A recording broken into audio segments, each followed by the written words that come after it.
बडीमालिका कसरी पुग्ने? आउनुहोस् सजिलै बुझौं। यदि तपाईँ काठमाडौँबाट जाँदै हुनुहुन्छ भने पहिले धनगढी पुग्नुपर्छ। काठमाडौँबाट धनगढी बस वा फ्लाइट दुवैबाट जान सकिन्छ। नेपालका अरू ठाउँहरूबाट जाने हो भने पनि प्राय यात्रा जोडिँदै जाने मुख्य पोइन्ट भनेको धनगढी नै हो। धनगढी पुगेपछि त्यहाँबाट मार्तडीतर्फ बस यात्रा सुरु हुन्छ। यो यात्रा लामो हुन्छ, तर बडीमालिका पुग्ने मुख्य गेटवे भनेको यही मार्तडी हो।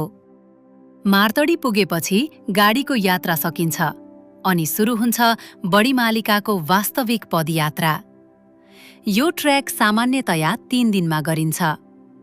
पहिलो दिन मार्तडीबाट हिँडेर सोता पाटन पुगिन्छ। यो दिनको बाटोमा पहाडी उकालो ओह्रालो, गाउँ बस्ती र बिस्तारै खुल्दै जाने हिमाली दृश्यहरू देखिन थाल्छन्। दोस्रो दिन सोता पाटनबाट त्रिवेणी पाटनतर्फ लागिन्छ।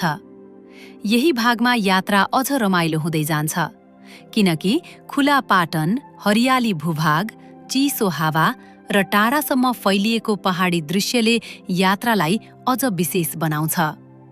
धेरै यात्रुहरूका लागि यही सेक्सन बडीमालिका यात्राको सबैभन्दा सुन्दर भाग मानिन्छ।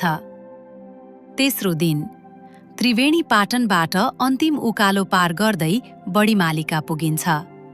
यही दिन मुख्य दर्शन, घुमफिर, फोटो खिच्ने र वरिपरिको अनुपम दृश्य हेर्ने समय हुन्छ।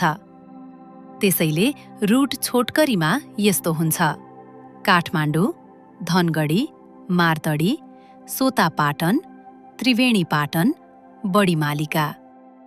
यो यात्रा प्लान गर्दा केवल गाडीको समय होइन, 3 दिनको ट्रेकिङ टाइम, बस्ने ठाउँ, तातो लुगा, पानी र आवश्यक स्न्याक्स पनि तयारी गरेर जानु राम्रो हुन्छ। यस्तै सजिला ट्राभल